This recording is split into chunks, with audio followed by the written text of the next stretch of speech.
Okie. Welcome to episode 4 of the Feeling Good video library. So this episode is about building confidence. Having confidence leads to a happy life. So it's really important to think about how we can help ourselves feel strong and good about ourselves and believe that we are capable, competent, good people. So we're all made up of a variety of things. We have qualities that we like, and we probably have qualities that we think, not so fussy about that. We also have very competing qualities. You might want to have a really healthy, active life, for instance. So you've got a part of you that wants to do that, but you've also got a part of you that might like to lie on the couch all day and eat ice cream and chips. So we need to accept all these parts of us and not be self-critical if we do spend one of those days being a couch potato. So let's talk a little bit here about a fundamental way to build confidence, which is about setting goals. People that set goals and reach them feel good. People that set goals and reach them are successful. So setting goals can start, if you're not used to doing this, you can start with really, really simple things. You make a list of things that you do to just get through the day. Those are goals. So you had your shower, you got dressed, you got to school, you got there on time, you made sure you had all your stuff with you, you didn't forget anything at home. Those are actually all goals. Doing your laundry is a goal. So it's good to write out a list of goals for every day, things that you know you're going to do, so that you always have some check marks on there, and things that you hope that you will do that are reasonable things. I really like the idea of seeing our goals written out and checking them off, because just that simple thing of doing that and seeing what you've accomplished actually makes you feel really good, and it keeps you focused on what you've done as opposed to what you have not done. Now we're going to talk a bit about thinking. So I've already mentioned this before, about how you think leads to how you feel, and that leads to how you act. So one very destructive thing about confidence is that little voice that can come in our head. It's almost like there's a little mini you on your shoulder that's really willing all the time to tell you what you don't do. There should be another one on your other shoulder that's really willing to tell you what you do. But we want to control that voice. So if that voice is saying, you're a loser or you're stupid or you're bad, that thought is going to lead you to feel depressed and helpless. And the behavior that comes out of that is pretty much doing nothing. When you do nothing, you do not feel good about yourself. When you're bored, you do not feel good about yourself. So controlling your thinking and building in certain kinds of activities every day really helps your confidence. So a very good place to start is to make a list of qualities that you think are okay about yourself, or things that you really like. You can include in skills, you can include things that you know you do well. That might be that you make a great grilled cheese. It doesn't matter what it is, it's that you find things about yourself that you can appreciate.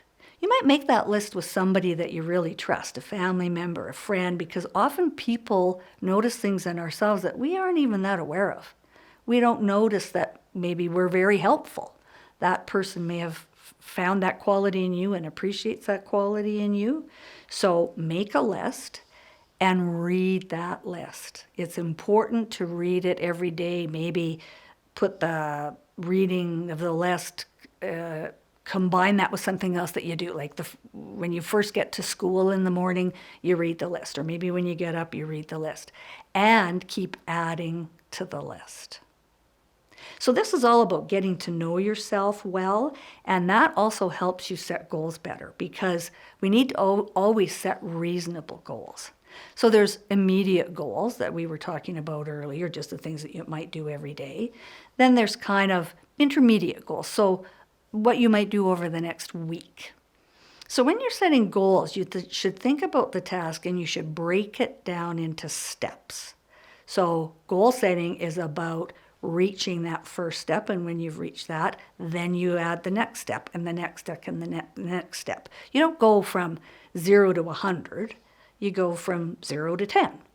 So that way you guarantee your success. If you've been failing a subject and you set a goal of getting 100% on the next exam, I don't think that's a very good goal. I think you should try to pass the exam. If you're thinking about, a goal a couple of years from now, maybe you're going to go to university or whatever it is you want to do, those are great to have, but you can't actually reach that goal just yet. So you break it down into steps. What do I need to do now so that I reach that goal later? When you reach goals, congratulate yourself. Wow, look at that today. I had a list of 10 things and I checked off 7 of them. I got 7 of those 10 things done today. Wow, what a great success. Those 3 that you didn't meet, you can add and just say, oh, I'll just put those on for tomorrow and I'll work on those then. So no blaming. It's interesting. Humans tend to focus on those. They would focus readily on those 3 things that you didn't meet more than the 7 that you did. So when that happens, that little voice that's telling you that, you just flick that off your shoulder and say, I'm not listening to that. I can do those 3 goals tomorrow. It's good to understand how we hurt ourselves or hurt our self-confidence by specific ways that humans can typically think. So one way is having all or nothing thinking. If I can't do this, I'm a failure. Well, that's a pretty big statement to make. It's one thing. We all encounter things that we can't do or that we don't know how to do, and we can choose to learn how to do them, or we can choose to not do them. So that, if you recognize that you're doing that, that's a signal that you need to change your thinking. Also, seeing only negatives and getting stuck there is really detrimental to self-esteem. If you feel like, if you make a mistake, everybody will notice it and they'll think that you'll never get anything right.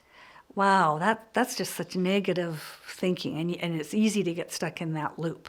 We might think of a success in the wrong way there, so that this would be an example of how you would do that. So a negative thought over a success would be something like, I only passed that exam because it was so easy. Well, maybe you passed the exam because you're prepared and you're smart. So making choices about how we think is really important. Humans also have a tendency to jump to conclusions with a negative conclusion without any data whatsoever. This happens a lot between people. So you might say, oh, she hasn't answered my email. I must have done something and she's really mad at me. Well, you don't have any data to support that because you have no idea what that person's doing. So jumping to conclusions in that way is pretty harmful to your confidence. Humans will also confuse feelings with facts. We all have a bad day. We might just, be tired and things haven't gone quite the way we want. We might think something like, oh, I feel like a failure. Thereby, I am a failure. So that kind of thinking, again, is very, very detrimental. What I'm going to ask you to think about now is if you do engage in some of these harmful ways of thinking about yourself and try to readjust those, try to reframe those and think something else. So you could do, as we said, I did well on that test because I really prepared. That friend that didn't get back to you, she's my friend. I'm sure she maybe hasn't looked at the email, or maybe she just needs a private time. I'll get in touch with her tomorrow and see how she is. One really important statement to keep in your mind is that everyone makes mistakes, and that's how we learn.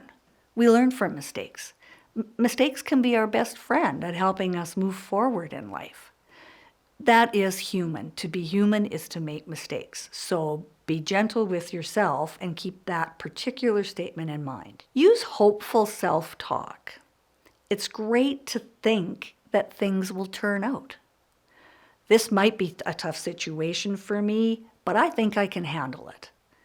You can reflect on the tough things that you've handled in the past. You've all been through hard stuff.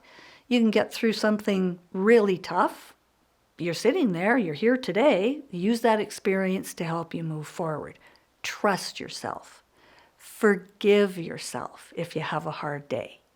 Be your own best friend. It's good to avoid shoulds and musts, because those are absolutes and they can lead to trouble. If we think we should do something, it puts a lot of pressure, or I must do this, it puts a lot of pressure. So those two words are really good to eliminate from any self-talk. In terms of outreach, a lot of students have been out of school for a while before they come back. Sometimes people could think negatively about that, I suppose, but I would encourage anyone coming back to school to be incredibly proud of yourself. That's a really hard thing to do. It's a really big commitment. The fact that you show up and come into that school every day is just a huge success. And I really want that to be a confidence building thought, not criticism or thinking about the time when you weren't in school. Just go with where you're at right now. So we've talked about what you can do with your thinking, but really I want you to nurture all parts of yourself. Blackfoot teachings are really important here because in your culture for hundreds of years, you have understood that there are 4 areas that are really important in human development: physical, emotional, intellectual, and spiritual. Your culture and traditional knowledge and beliefs nurture all 4 of those things. So if you're inclined to learn more of your traditional knowledge, I think that can be very confidence building and helpful as well. I want to encourage you to spend time with people that make you feel good. If you haven't seen your favorite auntie for a while who just loves you to bits, go see her. If you have a sibling that you really get along with well, go do things with them. Stay with friends who treat you well and don't stay with friends who don't. Don't listen to bad comments on social media. Try to avoid getting into listening to lots of gossip. Watch TV shows and movies that make you feel good, that aren't full of things that might scare you or bug you or kind of make you feel sick if you watch them. Don't include those things in your life. It doesn't help your confidence at all. If you're being bullied by somebody, seek help. There's people around you, there's people at the school that can talk with you about those things. Maybe you can find a mentor in your community, in your family, or an elder, or someone in a society that could be very helpful to you. Don't be afraid to seek assistance to help you bring out the best in you. Always be accepting that you cannot do everything. No human being is good at everything. I guess it's just really important that you do everything that you can to feel your best. So I hope these things are helpful. Give them a try. And thanks again for watching this video.